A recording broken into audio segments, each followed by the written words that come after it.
വിളിച്ചോണ്ട് പോകുന്നുണ്ടോ ഇവരെ? അമ്മ എഴുന്നേക്കമ്മ, അമ്മ എഴുന്നേക്ക. അതെ, താനിതെങ്ങോട്ടാ? താനാ ഡ്രൈവർ, എനിക്ക് ഡ്രൈവിംഗ് ഒന്നും അറിഞ്ഞൂടാ. സോറി, ഞാനത് മറന്നുപോയി. താൻ കയറിക്കോ.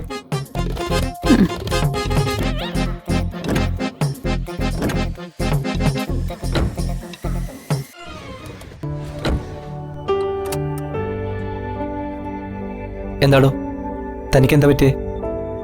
ഏയ് ഒന്നുമില്ല. അച്ഛൻ തിരിച്ച് പോലീസ് ജീപ്പിലേക്ക് കയറിയപ്പോ പാവ എന്നെ ഒന്ന് നോക്കി. എന്ത് തെറ്റ് ചെയ്തിട്ടാ? താൻ വിഷമിക്കണ്ട, എല്ലാം ശരിയാവും. ഭഗവാൻ തുണയായിട്ട് വരൂ.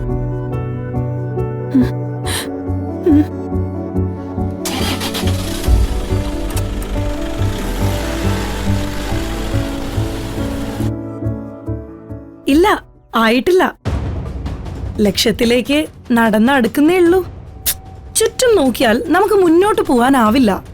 ലക്ഷ്യം മാത്രാണ് ഇപ്പൊ എന്റെ ഉന്നം. അതെ, അറിയാം. മുന്നോട്ടുള്ള യാത്രയ്ക്ക് തടസ്സമായി നിൽക്കുന്ന പല പ്രതിബന്ധങ്ങളും വരും. അതിനെയൊന്നും ഞാനിപ്പോ വക വെക്കാറേ ഇല്ല. ശരി, നമുക്ക് ബിസിനസ് മീറ്റിൽ കാണാം. ഇല്ലില്ല, പക്ഷെ ഉടനെ ഉണ്ടാവും. അല്ല, ഹെലികോപ്റ്ററിന്റെ ഇത്. ഓക്കെ, ശരി, ഞാൻ വിളിക്കാം. ബൈ.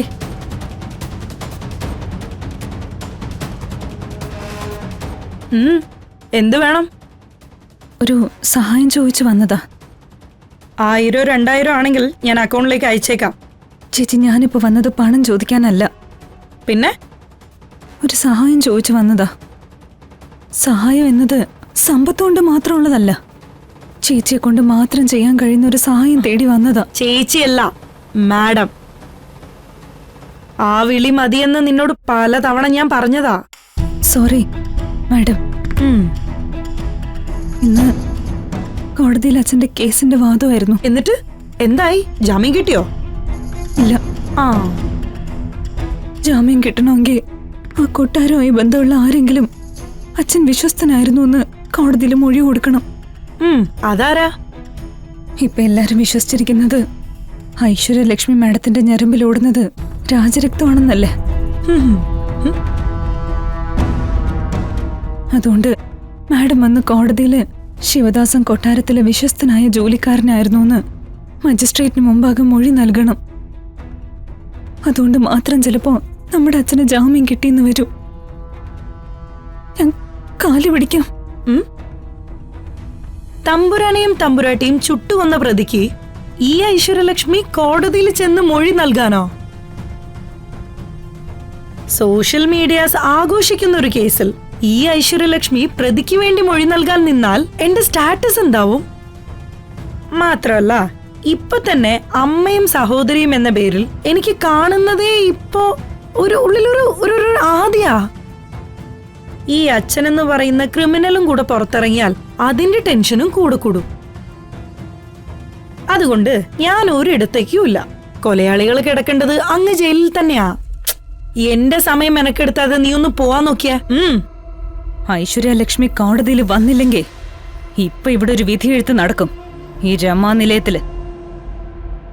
അതെ, ജയിലിൽ കിടക്കുന്ന ശിവദാസന്റെ മകളാണ് മൂത്ത മരുമകളായ ലക്ഷ്മി എന്ന് രമാദേവി മാഡം അറിഞ്ഞ അന്നത്തോടെ തീരും നിന്റെ ഈ വീട്ടിലെ അകത്തമ്മ ചമയല്. എന്റെ അച്ഛന് ജാമ്യം കിട്ടിയില്ലെങ്കിൽ ഈ കല്യാണി അത് ചെയ്തിരിക്കും. നിന്റെ അച്ഛനാണ് ശിവദാസനെന്ന് തെളിയിക്കാൻ ഫോട്ടോ മാത്രമല്ല, ഒരുപാട് തെളിവുകളുണ്ട് എന്റെ കയ്യില്, ആധാർ കാർഡ് അടക്കം. എന്താ, പേടിച്ചുപോയോ? ഇല്ല, ലവലേശം പേടിയുണ്ടായിരുന്നെങ്കിൽ ഇന്ന് ഞാൻ ഈ ലെവലിലെത്തില്ലായിരുന്നു. തടസ്സങ്ങളൊക്കെ നീക്കി വന്ന എനിക്ക് വീട്ടുജോലിക്കാരിയായ നിന്നെയും മിണ്ടാപ്രാണിയായ ഈ തള്ളയെയും മോഷണ കുറ്റത്തിനകത്താക്കാൻ എനിക്കധികം സമയമൊന്നും വേണ്ട. അത് നീ വെറുതെ എന്നെ കൊണ്ട് ചെയ്യിക്കരുത്. ഞാൻ ശിവദാസന്റെ മകളാണെന്ന് അറിയുന്നതിന് മുന്നേ നിന്റെ അമ്മ ശിവദാസന്റെ ഭാര്യയാണെന്നും നീ ശിവദാസന്റെ മകളാണെന്നുള്ള DNA സർട്ടിഫിക്കറ്റ് അടക്കം രമാദേവിയുടെ കയ്യിൽ കിട്ടിയിരിക്കും.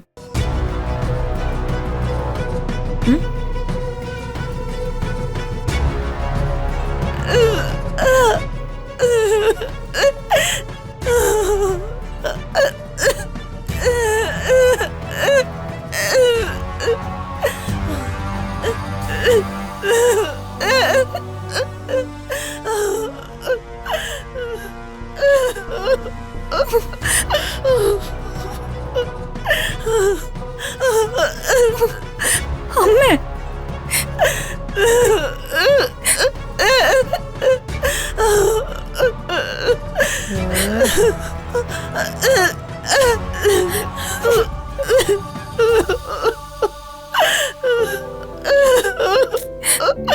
അമ്മേ,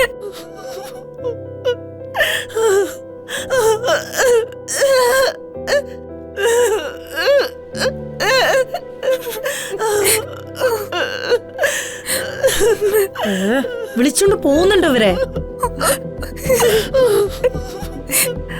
അമ്മ എഴുന്നേക്കമ്മ, അമ്മ എഴുന്നേക്ക്.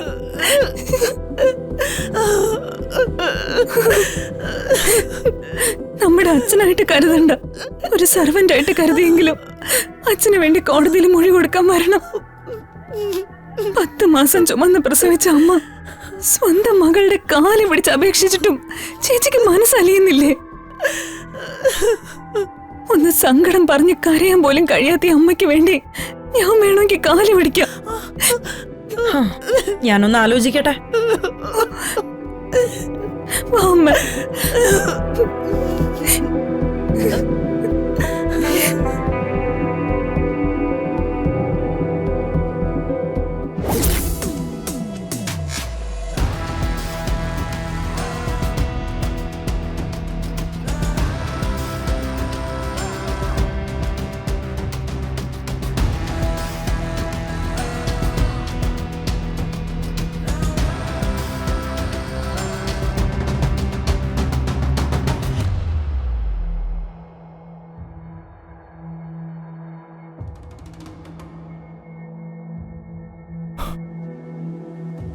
എവിടെയായിരുന്നു? ഞാൻ പുറത്തുണ്ടായിരുന്നു.